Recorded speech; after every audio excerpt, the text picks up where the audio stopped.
Hello बच्चों, तो स्वागत है आप लोग का इस आंसर क्लासेज में। तो आज हम लोग स्टार्ट करेंगे बायोलॉजिकल क्लासिफिकेशन, जीव जगत का वर्गीकरण। तो इसमें पढ़ेंगे जीवों को किस प्रकार से वर्गीकृत किया गया। सबसे पहले हम लोग बात करेंगे कैरोलस लिनियस की। उन्होंने 1758 में दो किंगडम सिस्टम प्रस्तुत किया था, टू किंगडम सिस्टम, जिसमें किंगडम प्लांटी और किंगडम एनिमेलिया थे। तो इन्होंने क्या किया कि जितने पादप थे सबको किंगडम प्लांटी में रखे और जितने जंतु थे सबको किंगडम एनिमेलिया में रखे। परंतु जो इनका वर्गीकरण था वो सभी ज्ञात जीवों के लिए अपर्याप्त था। इसीलिए 1969 में R.H. विटेकर, रॉबर्ट विटेकर ने 5 जगत पद्धति प्रस्तुत किया था, जिसमें मोनेरा, प्रोटिस्टा, फंजाई, प्लांटी और एनिमेलिया थे ना। तो इन्होंने किस आधार पर जीवों को वर्गीकृत किया था, उनके जो मूल लक्षण है वो हम लोग देखेंगे अभी। उसके बाद आगे करके एक एक करके सबके बारे में पढ़ेंगे। मोनेरा भी पढ़ेंगे, प्रोटिस्टा भी पढ़ेंगे, फंजाई भी पढ़ेंगे, प्लांटी भी पढ़ेंगे। एनिमेलिया नहीं पढ़ेंगे, कुछ कहाँ है ना पढ़ेंगे, पढ़ाए हुए एनिमेलिया, किंगडम एनिमेलिया पहले पढ़ाए ना। तो देखें मोनेरा, किंगडम मोनेरा कैसे होते हैं, प्रोकैरियोटिक होते हैं। इनकी जो कोशिकाएं होती है वो कैसी होती है, प्रोकैरियोटिक। प्रोकैरियोट का मतलब हम लोग जानते हैं ऐसी कोशिका जिसमें 7 प्रकार के केंद्रक ना पाए जाए या फिर केंद्रक का संगठन ना हो, उसे क्या कहते हैं, प्रोकैरियोटिक। इसको छोड़ के बाकी सारे क्या होते हैं, यूकैरियोटिक। यूकैरियोटिक भी हम लोग जानते हैं कि ऐसी कोशिका जिसमें 7 प्रकार के केंद्रक हो या केंद्रक का संगठन होता है, उस यूकैरियोटिक कहलाते हैं। तो क्वेश्चन आया हुआ है कि विटेकर के 5 जगत पद्धति में से किस एक जगत को छोड़कर बाकी सभी यूकैरियोटिक होते हैं। अब या तो फिर किंगडम दे दें या फिर आपको जीव ऑर्गेनिज्म दे दें कि कौन सा प्रोकैरियोटिक ऑर्गेनिज्म है या फिर कौन सा यूकैरियोटिक ऑर्गेनिज्म है। तो वो क्वेश्चन के ऊपर डिपेंड करता है, क्वेश्चन पूछता कैसे ना। उसके बाद दूसरा कैरेक्टर क्या था, सेलवाल। दूसरा लक्षण सेलवाल। तो मोनेरा की जो कोशिका भित्ति होता है, मोनेरा में कोशिका भित्ति पाया जाता है ना, जो कोशिका भित्ति होता है वो नॉन सेलुलोजिक होता है, मतलब सेलुलोज का नहीं बना होता, पॉलीसेकेराइड और अमीनो एसिड का बना होता है ना। उसके बाद प्रोटिस्टा में जो कोशिका भित्ति होता है उसमें वर्ड है कि प्रेजेंट इन सम, कुछ में कोशिका भित्ति उपस्थित होता है। अब इसको हम लोग डिफाइन कैसे करेंगे कि कुछ में मतलब कौन में। तो प्रोटिस्टा और मोनेरा में पहले डिफरेंस समझ लें कि मोनेरा और प्रोटिस्टा दोनों एक कोश की होते हैं, दोनों यूनिसेलुलर होते हैं। परंतु मोनेरा प्रोकैरियोटिक होता है और प्रोटिस्टा यूकैरियोटिक। तो सभी यूकैरियोटिक यूनिसेलुलर ऑर्गेनिज्म को, जीवों को किसके अंतर्गत रखा गया है, प्रोटिस्टा के अंतर्गत। अब उस जीवों में क्या आएंगे, प्लांट भी हो सकते हैं, एनिमल भी हो सकते हैं। जो प्लांट एक कोश की होंगे वो भी प्रोटिस्टा में, जो एनिमल एक कोश की होंगे वो भी प्रोटिस्टा में। तो अब देखिए यहाँ पे एक तो मेजर डिफरेंस देख लें। यहाँ पे जो प्लांटी और एनिमेलिया है दोनों में अंतर क्या है, मेजर डिफरेंस बता रहे हैं कि किसी भी एनिमल में कोशिका भित्ति नहीं पाई जाती, सभी प्लांट में कोशिका भित्ति पाई जाती है। ये मेजर डिफरेंट है। तो प्रोटिस्टा में जो एनिमल होंगे उसमें कोशिका भित्ति नहीं होगी, जो प्लांट होंगे उसमें कोशिका भित्ति होगी। इसीलिए वर्ड का उपयोग किया गया है प्रेजेंट इन सम, कुछ में उपस्थित। उसके बाद आगे देखिए फंजाई। फंजाई को माइकोटा भी बोलते हैं ना। इसमें कोशिका भित्ति उपस्थित होता है परंतु विदाउट सेलुलोज, सेलुलोज का नहीं बना होता है। किसका बना होता है, काइटिन का ना। फंजाई की कोशिका भित्ति किसकी बनी होती है, काइटिन का। उसके बाद प्लांटी, सभी पादपों की कोशिका भित्ति किसकी बनी होती है, सेलुलोज। मेजोरिटी दिया जाता है सेलुलोज, बाकी अभी आगे बढ़ेंगे तो हम आपको बताएंगे सेलुलोज, हेमीसेलुलोज, प्रोटीन, पेक्टिन, ये सब ना। और एनिमेलिया में कोशिका भित्ति क्या होता है, सभी जंतुओं में कोशिका भित्ति अनुपस्थित होता है। हम लोग किंगडम एनिमेलिया पढ़ के आए, कहीं भी कोशिका भित्ति की बात की ना, क्योंकि कोशिका भित्ति किसी भी जंतु में नहीं पाया जाता। उसके बाद न्यूक्लियर मेम्ब्रेन, केंद्रक झिल्ली। तो प्रोकैरियोट में केंद्रक झिल्ली अनुपस्थित होता है, बाकी सब में केंद्रक झिल्ली उपस्थित होता है। उसके बाद बॉडी ऑर्गेनाइजेशन, ये सेलुलर होते हैं, कोशिकीय स्तर के, कोशिकीय स्तर के, ये बहुकोशिकीय लूज टिश्यू वाले होते हैं, लूज ढीले ऊतक वाले ना।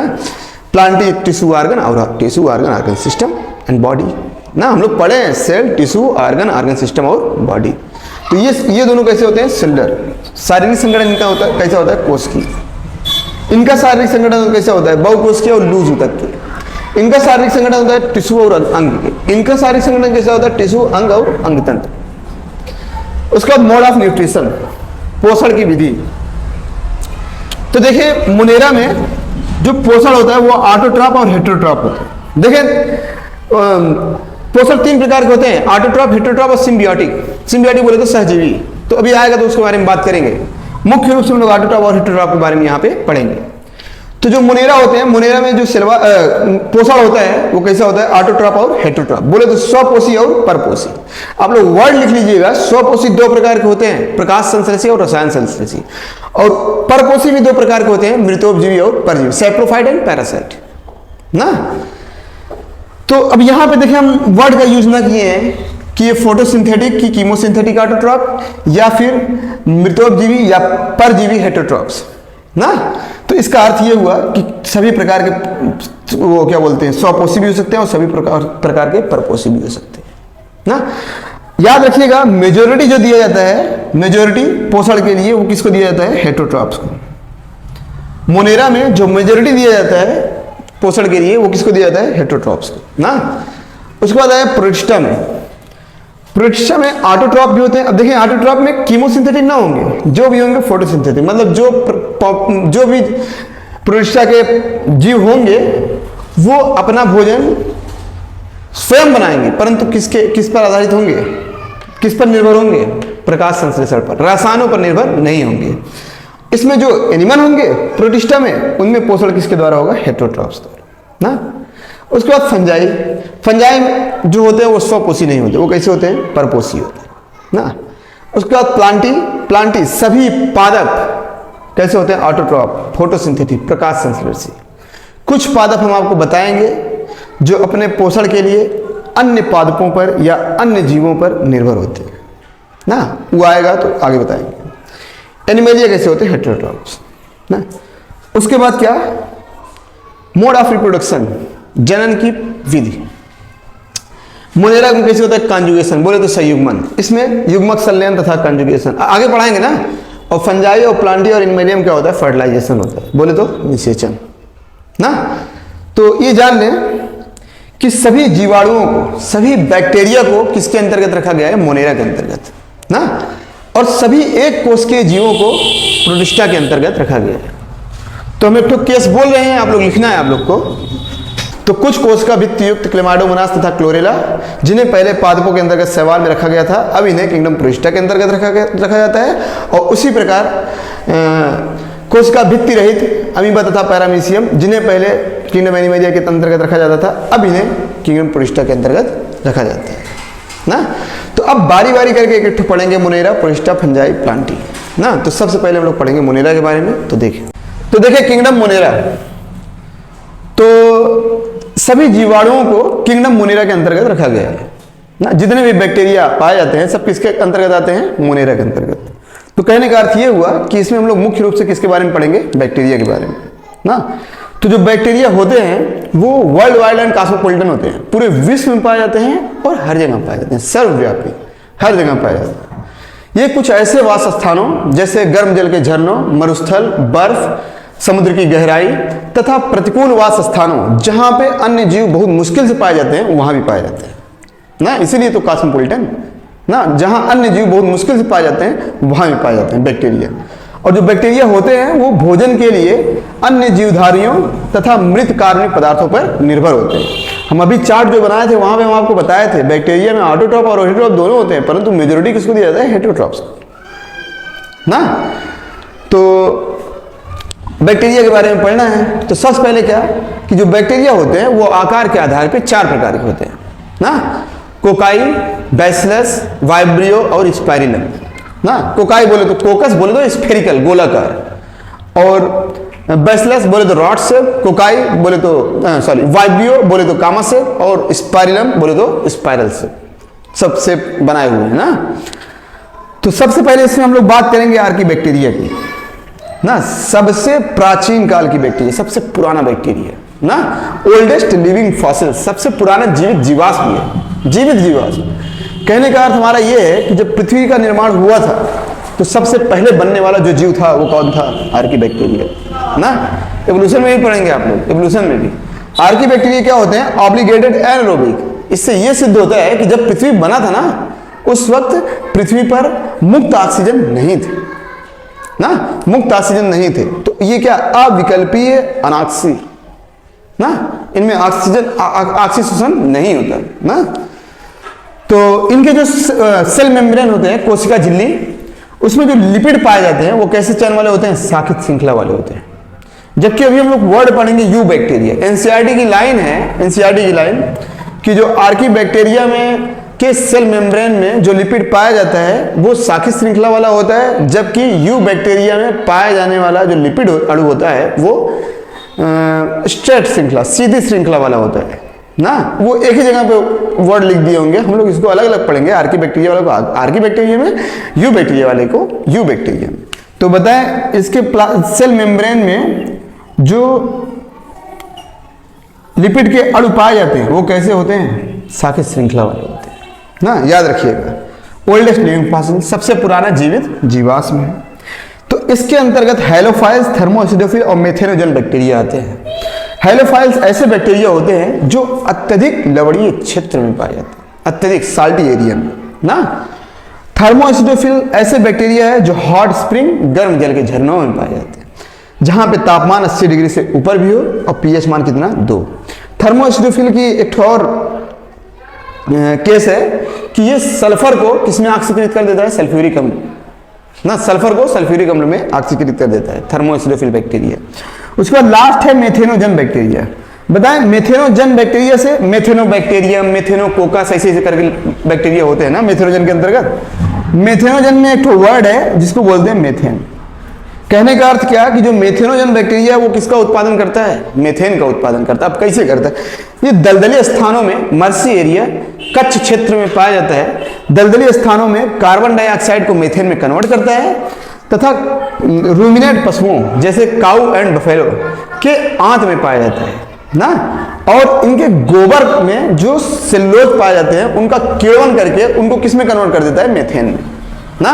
तो ये वर्ड तो एनसीईआरटी में ना लिखा है, हम आपको बता दें। एनसीईआरटी में जो वर्ड लिखा है वो ये है कि जो मेथेनोजन बैक्टीरिया होते हैं वो रूमिनेट पशुओं जैसे काऊ एंड बफेलो के आंत में पाए जाते हैं और उनके गोबर में मेथेन का उत्पादन करते हैं ना।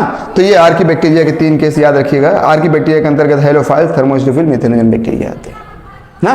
हम लोग बात करेंगे यू बैक्टीरिया। तो अगला देखें यू बैक्टीरिया या ट्रू बैक्टीरिया, सत्य प्रकार के बैक्टीरिया ना।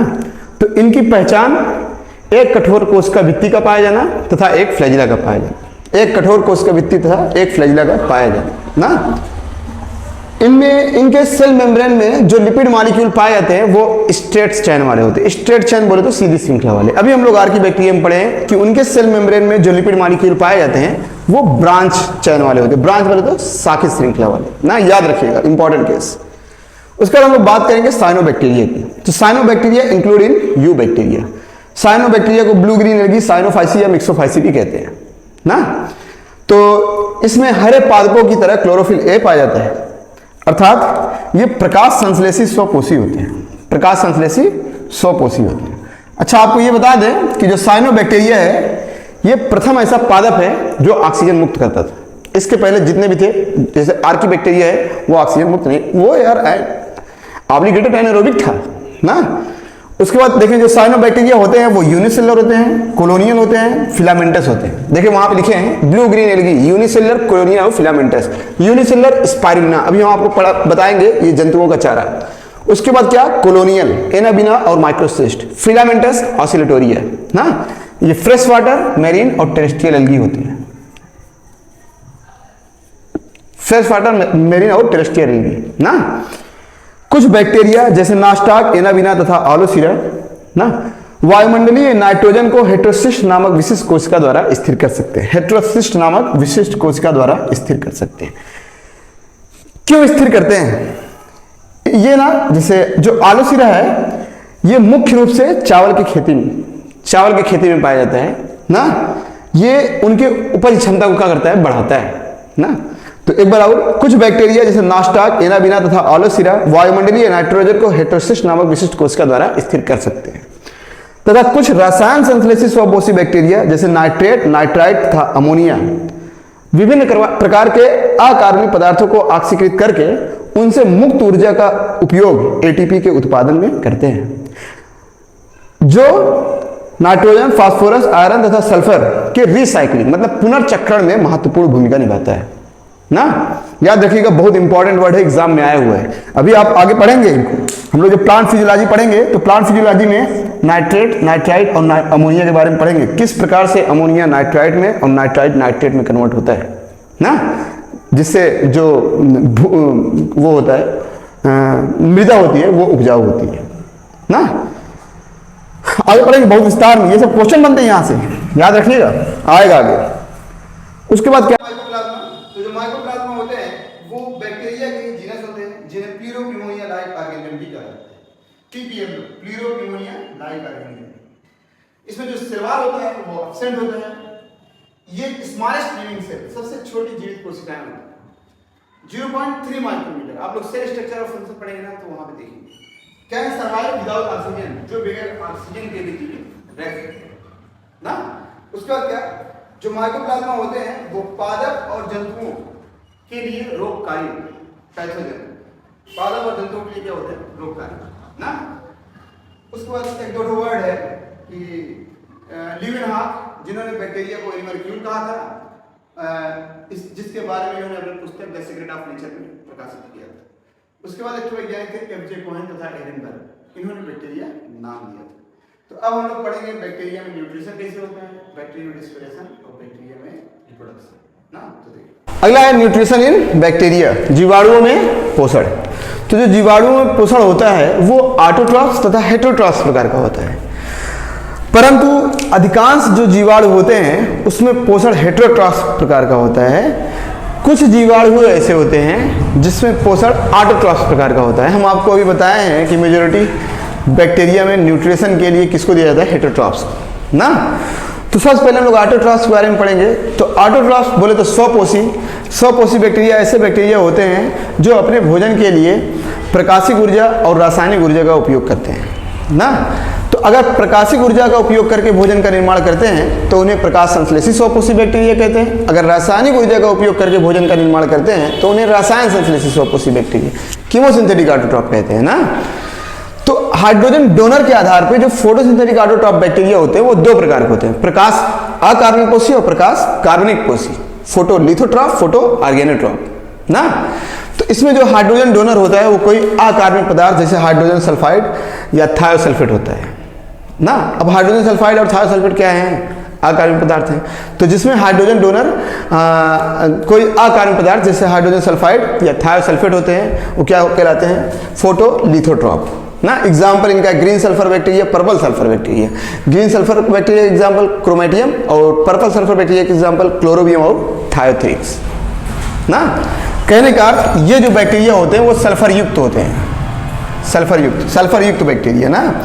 उसके बाद फोटो ऑर्गेनोट्रॉफ, जिसमें जो हाइड्रोजन डोनर होता है वो कोई कार्बनिक पदार्थ होता है, अकार्बनिक ना। अब अकार्बनिक ना मतलब इसका मतलब क्या है, सल्फर रहित ना। सल्फर क्या है, अकार्बनिक ना। तो प्रकाश कार्बनिक पोषी, जिसमें हाइड्रोजन डोनर कोई कार्बनिक पदार्थ होता है जैसे propyl, alcohol, amino acid etcetera ना, उन्हें क्या कहते हैं, photo organotroph. Purple non sulphur bacteria example rhodospirillum और रोडोस्यूडोमोनास। देखिए पर्पल नॉन सल्फर मतलब सल्फर रहित। अब कार्बनिक है तो सल्फर थोड़ी ना होंगे ना। अब क्या सोच रहे होंगे कि यार ये तो किताब में, ये नहीं, किताब में तो माइकोप्लाज्मा तक है मोनेरा में ना।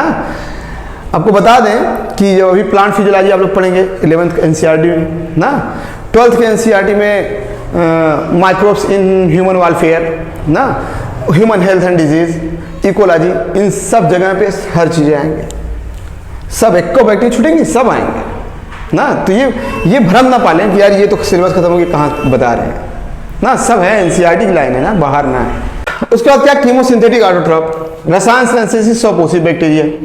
तो जो बैक्टीरिया अपने भोजन के लिए रासायनिक ऊर्जा का उपयोग करते हैं रसायन संश्लेषी स्वपोषी बैक्टीरिया कहलाते हैं ना। इन्हें अपचयन के आधार पर, हाइड्रोजन डोनर के आधार पर दो भागों में बांटा गया था। इन्हें ऑक्सीकरण के आधार पर दो भागों में बांटा गया, कीमोलिथोट्रॉफ और कीमो ऑर्गेनोट्रॉफ ना। कीमोलिथोट्रॉफ रसायन अकार्बनिक पोषी, जो अपना भोजन अकार्बनिक पदार्थों का ऑक्सीकरण करके प्राप्त करते हैं, कीमोलिथोट्रॉफ कहलाते हैं ना। जैसे सल्फर बैक्टीरिया थायोबैसिलस, थायोबैसिलस का कार्य क्या है, ये सल्फर को किसमें ऑक्सीकृत कर देता है, सल्फ्यूरिक अम्ल सल्फर को किसमें ऑक्सीकृत करता है? सल्फ्यूरिक अम्ल, सल्फर बैक्टीरिया, थायोबैसिलस। उसके बाद क्या, नाइट्राइट बैक्टीरिया। नाइट्राइट बैक्टीरिया कौन कौन से है? नाइट्रोसोमोनास और नाइट्रोकोकस। ये क्या करते हैं ना, अमोनिया को किसमें कन्वर्ट कर देते हैं? नाइट्राइट में ना, इसीलिए इनको नाइट्राइट बैक्टीरिया कहा जाता है।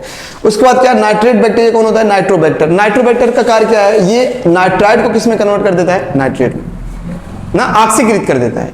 और दूसरा है कीमो ऑर्गेनोट्रॉप, बोले तो रसायन कार्बनिक पोषी, जिसमें ऐसे जीवाणु जो अपना भोजन कार्बनिक पदार्थों का ऑक्सीकरण करके प्राप्त करते हैं। कौन? मेथेनोजन बैक्टीरिया, जिसमें मेथेन का उत्पादन होता है ना। अब दूसरा है हेटेरोट्रॉप्स। अगला कौन? हेटेरोट्रॉप्स। हेटेरोट्रॉप्स बोले तो परपोषी। अब परपोषी कहते किसे हैं? ऐसे जीवाणु जो अपने भोजन के लिए मृत कार्बनिक पदार्थों तथा अन्य जीवित जीवों पर निर्भर रहते हैं, क्या कहलाते हैं? परपोषी, हेटेरोट्रॉप्स बैक्टीरिया।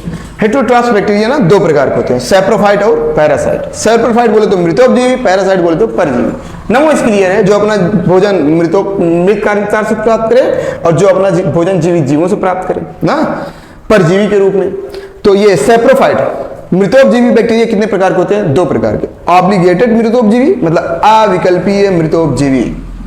इसका अर्थ यह हुआ कि ऐसे बैक्टीरिया जो अपने भोजन के लिए पूर्ण रूप से मृत पदार्थों पर निर्भर रहते हैं, ऑब्लिगेटेड सैप्रोफाइट कहलाते हैं।